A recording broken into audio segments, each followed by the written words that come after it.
Hello everyone. Class 11th के सभी students का मैं वापस आज स्वागत करता हूं। हम मैथमेटिक्स के बेसिक्स डिस्कस कर रहे थे। चैप्टर फर्स्ट 11th क्लास का चैप्टर फर्स्ट स्टार्ट करने से पहले मैं आपको कुछ बेसिक मैथमेटिक्स के टिप्स दे रहा था जो हम ऑलरेडी पिछले 5-6 सालों से पढ़ते आ रहे हैं। हमारी जूनियर क्लासेस में जो हमने पढ़ा है, आगे चल के उसकी कितनी इम्पोर्टेंस है क्लास 11th और 12th में, इसीलिए हम पहले उसको वापस से रिवाइज कर लेते हैं। या कह सकते हैं कि क्योंकि इन सब चीजों का काफी इम्पैक्ट है आपकी क्लास 11th और 12th की स्टडीज पे, इसीलिए बारी बारी करके हम वो सारी चीजें, तो जिसको आती है, जिसको ये सब आता है, उसके लिए बहुत अच्छी बात है। आपको आने वाले समय पे इसको याद रखना है, हमेशा याद रखना है। और जिसको नहीं समझ में आ रहा है या जिसको याद नहीं है, वो इस पे ध्यान दीजिए, इसको याद रखने की कोशिश करिए। ये स्टैंडर्ड रिजल्ट्स हैं जो मैं आपको बारी बारी करके डिस्कस कराऊंगा। कुछ रिजल्ट्स मैं आपको निकाल के दूंगा, रिलेशन बताऊंगा दोनों के बीच में। तो आज का लेक्चर आप काफी ध्यान से देखिए, क्योंकि हम रिवीजन कर रहे हैं क्लास 8th 9th 10th की बेसिक मैथमेटिक्स जो हमारी क्लास 11th और 12th में काम आएगी। तो स्टार्ट करते हैं। तो सबसे पहले हमने 8th 9th में फैक्टराइजेशन पढ़ा है। तो फैक्टराइजेशन में हमको ये सब चीजें मामूली है। a plus B whole square क्या होता है? A square plus 2ab plus B square. इसी तरीके से a minus B whole square क्या होता है? A square minus 2ab plus B square. A plus B whole square में प्लस आता है, A minus B whole square में 2ab के साथ माइनस आता है। फिर a plus B whole cube, that is a cube plus b cube plus 3ab into a plus B. Then a minus B whole cube will be a cube minus b cube minus 3ab into a minus B. उसी तरीके से a cube plus b cube का formula ये है, A cube minus B cube के लिए A minus B, A square minus A B minus B square होता है। सॉरी, यहाँ पे प्लस आएगा, इधर A cube minus B cube में ए माइनस बी, यहाँ पे प्लस आएगा, ठीक है। Then a square minus B square is a minus b into a plus b. Similarly यहां देखिए आप, है ना,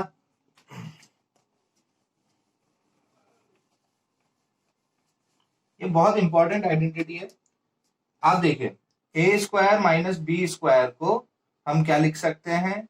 ए प्लस बी इंटू ए माइनस बी। अगर ए 4 माइनस बी 4 होता तो उसको मैं क्या लिख सकता हूं? A square minus B square into A square plus B square. अगर ए 6 माइनस बी 6 होता तो उसको मैं लिखता ए क्यूब माइनस बी क्यूब, ए क्यूब प्लस बी क्यूब, ठीक है।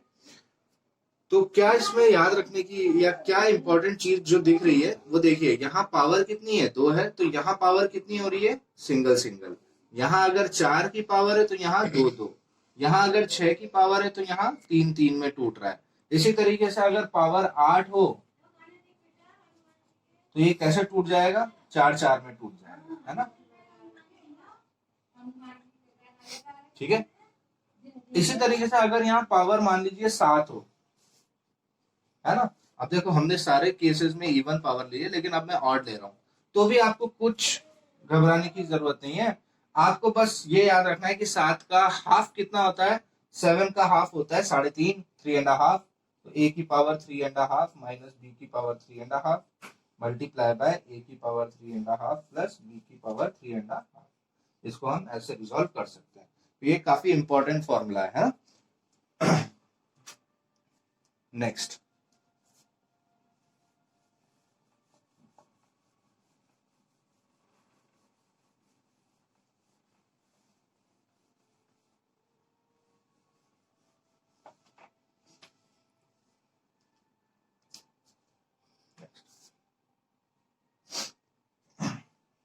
नेक्स्ट आता है आपका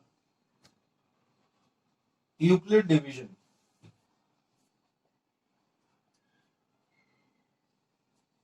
यूक्लिड डिवीजन लेमा बोल सकते हैं इसको हम। क्लास 10th में पढ़ा है हमने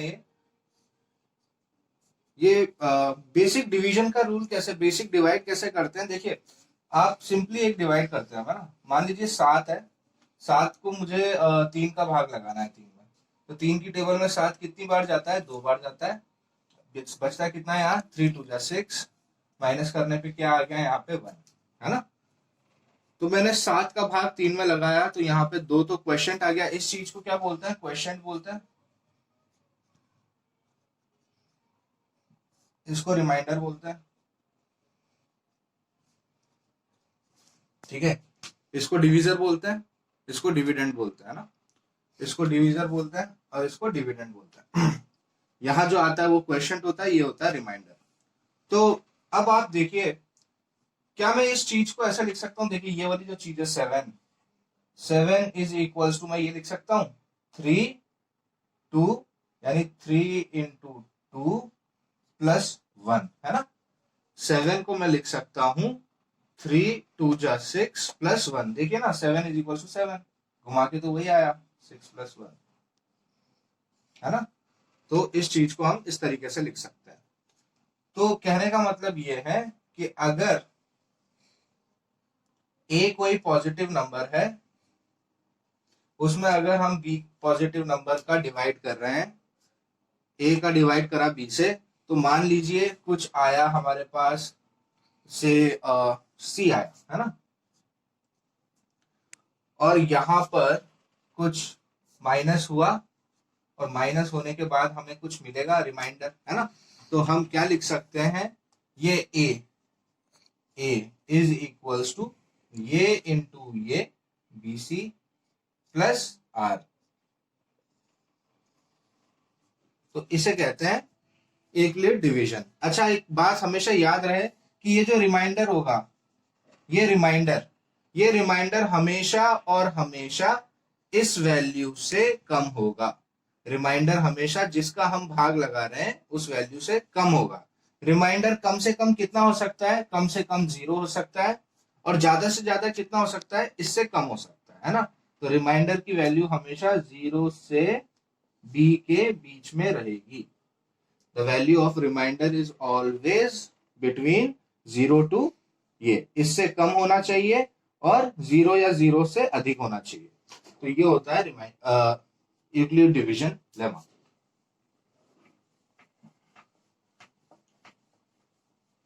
तो यूक्लिड डिवीजन की मदद से आप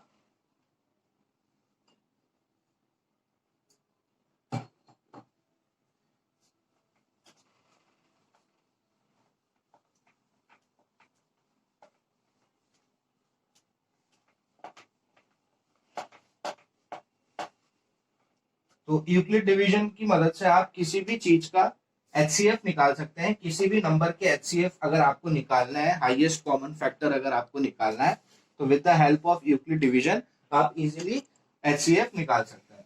तो जैसे कि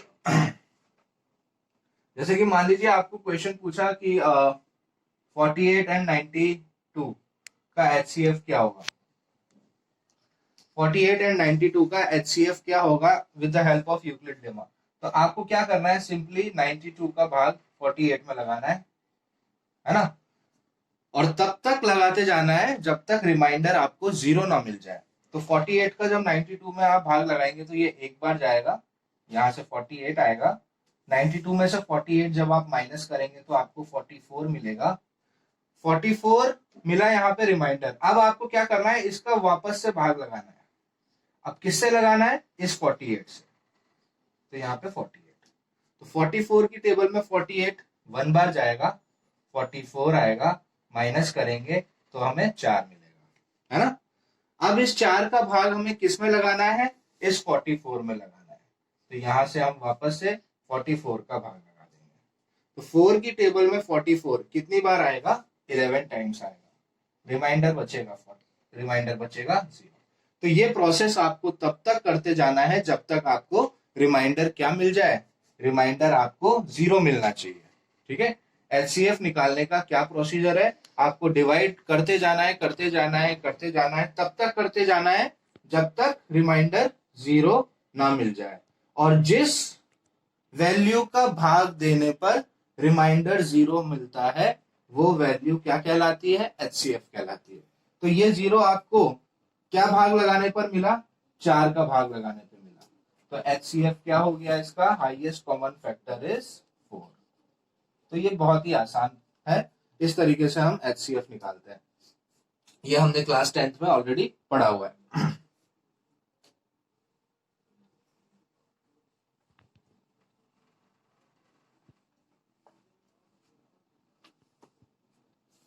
नेक्स्ट आपका आता है quadratic equation. Quadratic equations, this is a very important topic. Quadratic equation एक ऐसा टॉपिक है जो अपने आप में काफी इंपॉर्टेंस रखता है। हम इसको क्लास 9th से पढ़ते आ रहे हैं और अभी 11th और 12th में इसका इतना जबरदस्त यूज है, तो आप इसको बिल्कुल ध्यान से समझें, ध्यान से पढ़ें। जिसको क्वाड्रेटिक इक्वेशन का बेसिक आता है उसको बहुत अच्छी बात है, जिसको नहीं आता है वो ये ध्यान से लेक्चर देखें। Quadratic equation is a very important topic for competitive exams, for any sort of exams, है ना, that we are appearing in. तो क्वाड्रेटिक इक्वेशन बहुत ज्यादा जरूरी है समझना या इसकी स्टडी करना। तो क्वाड्रेटिक इक्वेशन क्या होता है? कोई भी इक्वेशन जो इस फॉर्म में हो ना, ax square plus bx plus c is equal to 0। कोई भी इक्वेशन अगर इस फॉर्म में है, यहां पे x क्या है? x वेरिएबल है। वेरिएबल का मतलब जो कि कोई भी वैल्यू ले सकता है, और यहाँ पे a b and c are constants. a b c constant है, x वेरिएबल है, और इस x पे पावर कितनी है? पावर 2 है ना। तो डिग्री बोलते हैं आप, डिग्री ऑफ x जो है वो 2 है। तो कोई भी जब वेरिएबल की पावर क्या हो, वेरिएबल की पावर क्या होनी चाहिए? 2 होनी चाहिए। ए बी सी तो कांस्टेंट है, तो वो क्या रिप्रेजेंट करती है? वो क्वाड्रेटिक इक्वेशन रिप्रेजेंट करती है। तो आप मुझे बताइए, जैसे लिखा हुआ है एक्स स्क्वायर प्लस 2x प्लस 3 इज इक्वल टू 0, क्या ये क्वाड्रेटिक इक्वेशन है? ये बिल्कुल क्वाड्रेटिक इक्वेशन है। इसी तरीके से मान लीजिए x square plus 6 is equal to 0 लिखा हुआ है, बस। क्या ये क्वाड्रेटिक इक्वेशन है? आप बोलोगे इसमें x की टर्म तो है ही नहीं, कोई मतलब नहीं है। नहीं भी हो तो भी चलेगा, सिर्फ एक्स स्क्वायर की टर्म लेकिन होनी चाहिए। अगर एक्स स्क्वायर की टर्म नहीं है तो फिर वो क्वाड्रेटिक नहीं कहलाएगा। तो यहाँ एक्स स्क्वायर की टर्म है तो ये भी क्वाड्रेटिक इक्वेशन है। क्या ये क्वाड्रेटिक इक्वेशन है? X plus 7 is equal to 0? नहीं, ये क्वाड्रेटिक इक्वेशन नहीं है। ये क्या है? Linear equation. ये है हमारी लीनियर इक्वेशन। क्यों है ये लीनियर इक्वेशन? क्योंकि यहाँ वेरिएबल की पावर कितनी है? वेरिएबल की पावर यहाँ पे 1 है ना। तो ये लीनियर इक्वेशन। तो क्वाड्रेटिक इक्वेशन के लिए वेरिएबल की पावर कितनी होनी चाहिए? 2 होनी चाहिए। तो कोई भी इक्वेशन अगर इस फॉर्म में होती है ax square plus bx plus c is equal to 0, तो वो क्वाड्रेटिक इक्वेशन रिप्रेजेंट करती है। तो कैसे हम क्वाड्रेटिक इक्वेशन के सॉल्यूशंस निकालते हैं? तो जैसे कि मान लीजिए एक क्वेश्चन है x square minus 7x plus 6 is equal to 0, है ना। तो बहुत सारे रूल हैं या बहुत सारी चीजें हैं जिससे हम इस क्वाड्रेटिक इक्वेशन को सॉल्व कर सकते हैं। सबसे पहला जो बेसिक मेथड है वो है स्प्लिटिंग द मिडिल टर्म, है ना, स्प्लिटिंग द मिडिल टर्म।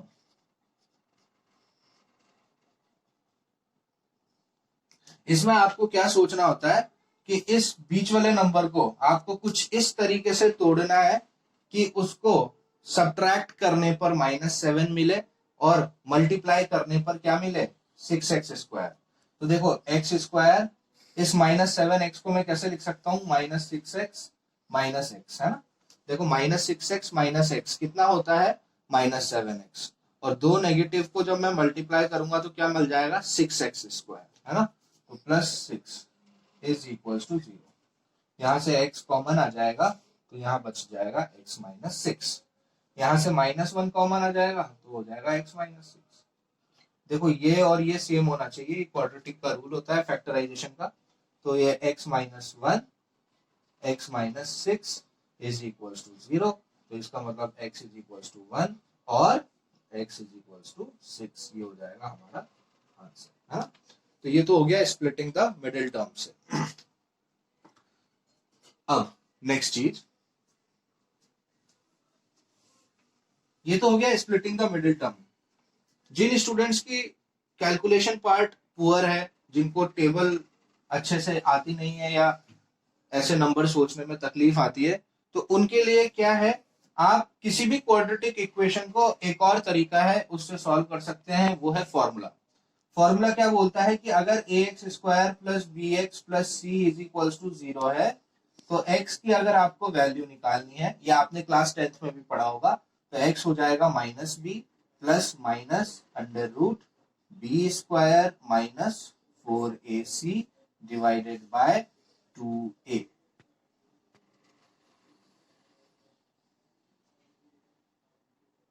तो ये है फॉर्मूला। कोई भी क्वाड्रेटिक इक्वेशन अगर आपको गिवन है, तो अगर आपको उसके रूट्स निकालने हैं, है ना, ये x क्या है, रूट्स, रूट्स भी बोल सकते हैं या हम सॉल्यूशन भी बोल सकते हैं ऑफ क्वाड्रेटिक इक्वेशन।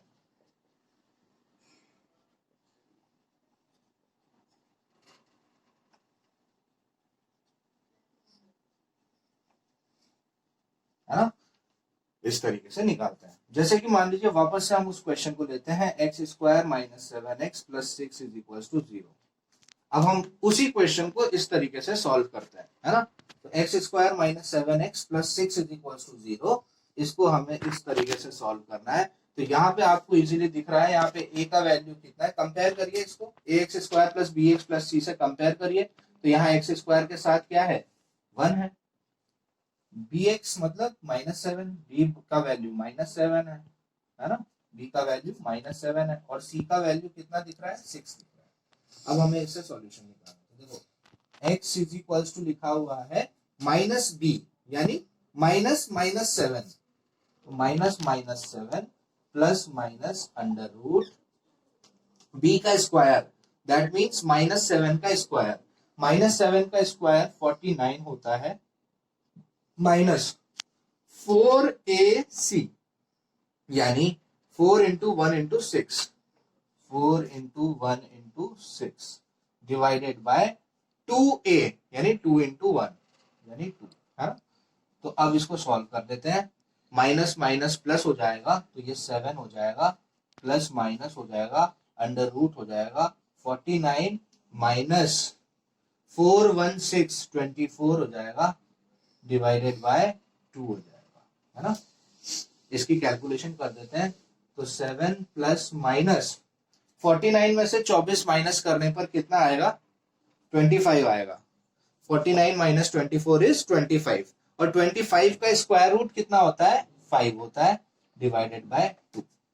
तो क्या मिला मुझे, 7 प्लस माइनस 5 डिवाइडेड बाय 2। तो ये कंप्लीट हो गया है। तो इसका मतलब हो गया या तो 7 प्लस 5 डिवाइडेड बाय 2, या फिर 7 माइनस 5 डिवाइडेड बाय 2। 7 में 5 जोड़ेंगे तो 12 आएगा, 12 से 2 को डिवाइड करेंगे तो 6 आएगा। 7 माइनस 5 2 होता है, 2 से 2 को डिवाइड करने पे 1। तो आंसर क्या हो गया, 6 और 1। हमने पहले भी इसको सॉल्व किया था स्प्लिटिंग द मिडिल टर्म से, स्प्लिटिंग द मिडिल टर्म से भी हमको 6 1 मिला। और इस मेथड से, ये मेथड क्या कहलाता है, ये कोई मेथड नहीं है, सिंपली आपका एक फॉर्मूला है, श्रीधराचार्य मेथड बोलते हैं इसको। इससे हमें, अगर हम स्प्लिटिंग द मिडिल टर्म में दिक्कत आती है, स्प्लिटिंग द मिडिल टर्म करने में आपको प्रॉब्लम फेस करते हो, तो आप इस मेथड्स को यूज कर सकते हो कभी भी, किसी भी प्रकार का क्वाड्रेटिक इक्वेशन अगर आपको सॉल्व करना है तो, है ना। ये हो गए 2 तरीके, है ना। एक और तरीका है, तो आज मैं आपको क्वाड्रेटिक इक्वेशन को कैसे सॉल्व करते हैं उसके 3 तरीके बताऊंगा। 2 मैं ऑलरेडी आपको बता चुका हूं, एक था स्प्लिटिंग द मिडिल टर्म, दूसरा था आपका नॉर्मल फॉर्मूले के मेथड से। अब मैं आपको बताऊंगा completing the square method, completing the square method.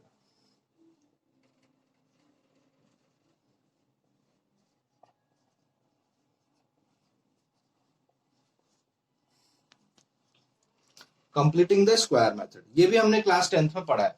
वापस से मैं वही इक्वेशन लेता हूं, x square minus 7x plus 6 is equal to 0। अच्छा, कंप्लीटिंग द स्क्वायर मेथड, अगर जिसने 10th में अच्छे से पढ़ाई करी है उसको ये आता होगा, जिसको नहीं आता है वो ध्यान से देखिए। कंप्लीटिंग द स्क्वायर मेथड के लिए आपको 2 फॉर्मूले याद होने चाहिए, एक तो ये वाला और एक ये वाला। इसलिए लेक्चर की स्टार्टिंग में मैंने आपको लिखवाया A plus B whole square होता है A square plus 2ab plus B square, और A square minus 2ab plus B square, ठीक है, A minus B whole square. अब ये दो फॉर्मूले याद होने चाहिए।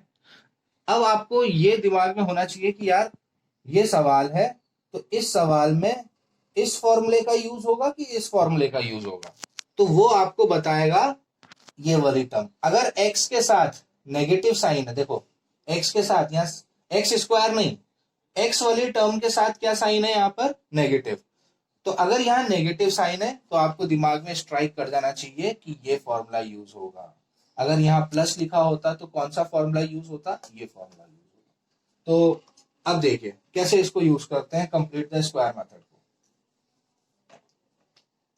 तो देखिए आपको पता है a minus B whole square के फॉर्मूले में आता है A square minus 2ab plus B square, क्या आता है, 2 आता है, 2 है ना। तो अब आपको ये फॉर्मूले की शक्ल इस क्वेश्चन को देनी है।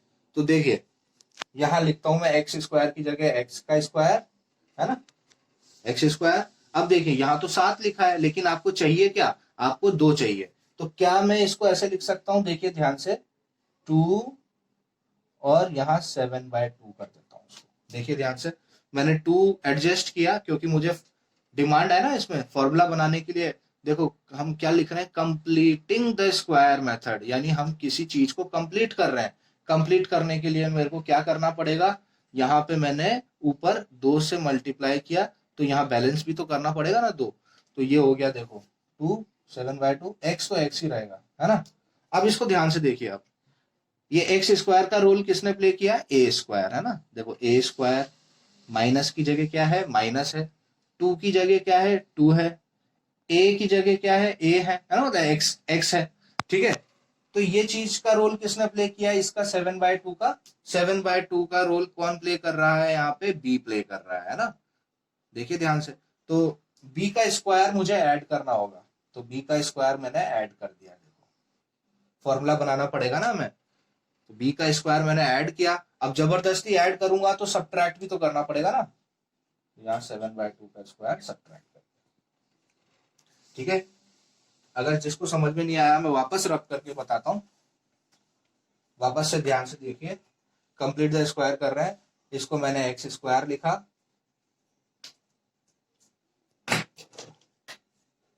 इसको एक्स स्क्वायर लिखने के बाद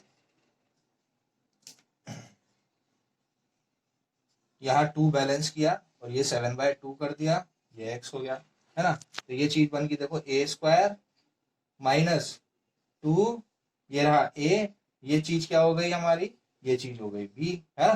तो फॉर्मूले में क्या चाहिए, बी स्क्वायर, तो प्लस 7/2 का स्क्वायर ऐड किया, माइनस भी उतना ही करना पड़ेगा, है ना। तो प्लस किया और माइनस किया, और बाकी कितना रह गया हमारे पास, +6 भी तो है, और +6 करके इसको कंप्लीट कर दिया और छोड़ दिया, है ना। अभी इतना करने के बाद, इतना करने के बाद अब आप ध्यान से देखिए, ये हो गया ए स्क्वायर माइनस 2ab, है ना, और प्लस बी स्क्वायर, ठीक है। ये तो ये चीज जो है आपकी, ये क्या बन गई, a माइनस बी का होल स्क्वायर, यानी इसको मैं लिख सकता हूं x माइनस 7/2 का होल स्क्वायर। देखो ध्यान से, A square minus 2ab plus B square क्या हो गया, x माइनस 7/2 का होल स्क्वायर। और इस पार्ट को क्या हो जाएगा, ये हुआ -49/4 प्लस 6 इज इक्वल टू 0, है ना। तो इसकी कैलकुलेशन करते हैं, तो x minus 7/2 the whole square, और इसको सॉल्व करेंगे तो 4 इधर आ जाएगा, तो 24 हो जाएगा, -49 प्लस 24 -25 हो जाएगा, तो -25/4 इज इक्वल टू ऐसा 0 हो जाएगा, ठीक है। आगे नेक्स्ट स्टेप में अब आप लिख सकते हैं x minus 7/2 the whole square is equal to 25/4, है ना। अब आप लिख सकते हैं x minus 7/2 is equal to, ये स्क्वायर इज इक्वल टू 25/4 है, तो ये हो जाएगा आपका स्क्वायर रूट ऑफ 25/4, है ना। तो x माइनस 7/2। अच्छा ये स्क्वायर है तो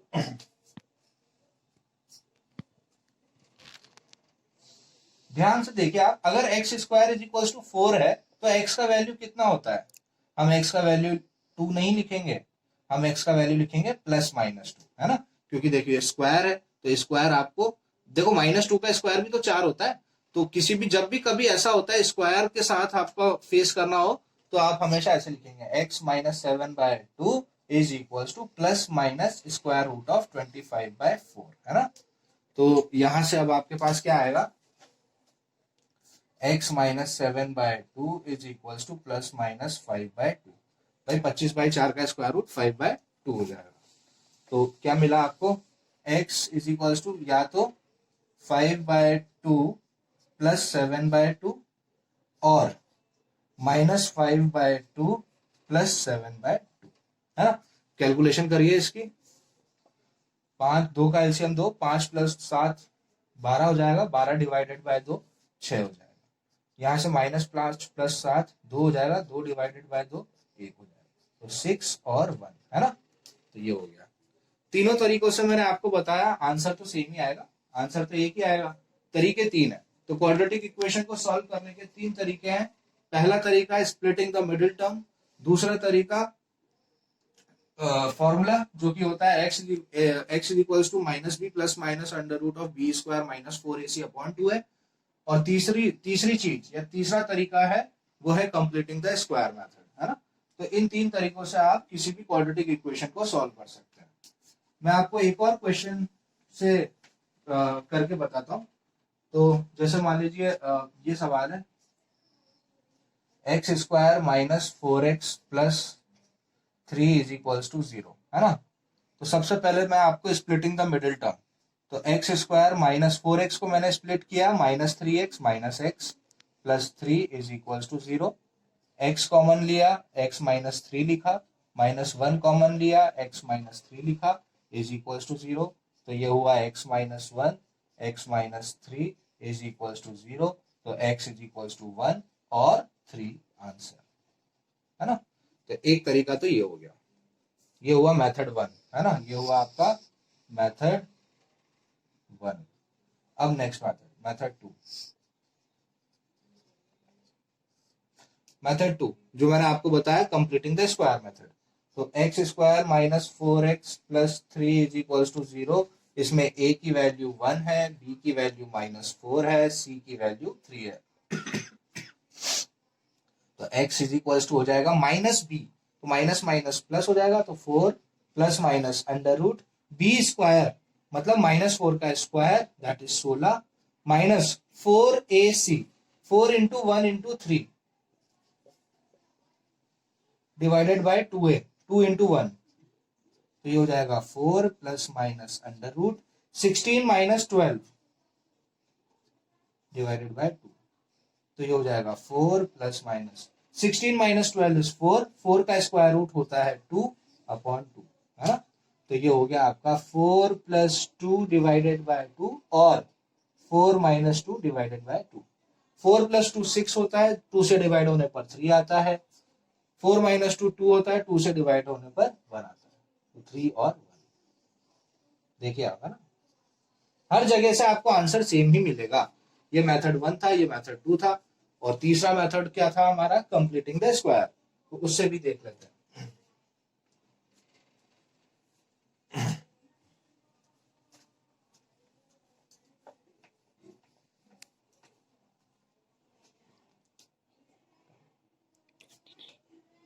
third is completing the square method. Completing the square method भी मैंने आपको बताया। अच्छा, यहाँ पे कौन सा फॉर्मूला बनना चाहिए, a + b होल स्क्वायर या फिर a - b होल स्क्वायर? ये तो कॉमन सेंस है, a - b बनेगा क्योंकि यहाँ माइनस है। तो कंप्लीटिंग द स्क्वायर के लिए ये x² को मैंने लिखा। फॉर्मूले में किसकी जरूरत होती है हमें? फॉर्मूले में हमें जरूरत होती है 2 की, है ना। देखो a² - 2, इस 2 की बहुत जरूरत है। ये 2 ही आपको सब, अब आपको 2 बनाना है, तो 2 बनाने के लिए आपने 4 से क्या किया, 4 से 2 × 2 लिख दिया, है ना, आसानी से बन गया ये। तो 2 × 2 लिखा, और यहाँ x की जगह x लिखा। अच्छा, ये हो गया a² - 2 ए, तो बी कौन है यहाँ पर, बी है अपना 2, तो बी का 2 का स्क्वायर ऐड किया, 2 का स्क्वायर सब्ट्रैक्ट किया, +3 की जगह +3 लिखा, है ना। ये चीज क्या बन गई, a minus B whole square, यानी इसको लिखेंगे x माइनस 2 का होल स्क्वायर, है ना। ये चीज क्या बन जाएगा आपका, माइनस का 4 + 3, माइनस का 4 + 3, तो ये हो गया x माइनस 2 का होल स्क्वायर, -4 + 3 क्या होता है, -1 होता है, इज इक्वल्स टू 0 हो गया, तो x माइनस 2 का होल स्क्वायर कितना हो गया, 1 हो गया, तो x minus 2 is equals to क्या हो गया, plus minus square root of 1, 1 का स्क्वायर रूट तो 1 ही होता है, तो x minus 2 is equals two plus minus 1 हो गया, तो x का वैल्यू कितना हो जाएगा, या तो 1 + 2 हो जाएगा और -1 + 2 हो जाएगा, 1 + 2 3 होता है, -1 + 2 1 होता है, यहां से भी 3 और 1, तो हर जगह से आपका आंसर तो सेम ही आएगा, तरीके 3 है, तो there are 3 different ways to solve a quadratic equation. The first way या द फर्स्ट तरीका was splitting the middle term. The second method was the formula, which is also known as completing Sridharacharya's method, which says that if a equation is of this type, then x is always equals to minus b plus minus under root b square minus 4ac divided by 2a, है ना। और third method was completing the square method, ठीक है। Quadratic equation के roots हमेशा कितने मिलते हैं हमें, क्वाड्रेटिक इक्वेशन से हमें 2 रूट्स मिलते हैं, क्योंकि क्वाड्रेटिक इक्वेशन में पावर कितनी होती है, अगर वेरिएबल की पावर 2 है तो उससे मिलने वाले रूट्स भी कितने होंगे, 2 होंगे। अगर कोई क्यूबिक पॉलिनोमियल है यानी 3 डिग्री की पॉलिनोमियल है तो उसके रूट्स कितने मिलेंगे, 3 मिलेंगे, तो ये रूल होता है बेसिक। तो ये था क्वाड्रेटिक इक्वेशन पे बात, बहुत इंपॉर्टेंट एस्पेक्ट है ये मैथमेटिक्स का, तो आपको अच्छे से आना चाहिए। कल नेक्स्ट लेक्चर में हम बेसिक मैथमेटिक्स को और आगे लेके जाएंगे, क्वाड्रेटिक इक्वेशन पे थोड़ी और बात करेंगे। तब तक के लिए थैंक यू सो मच, आप इसका रिवीजन करिए और नेक्स्ट लेक्चर में मिलते हैं। Thank you so much.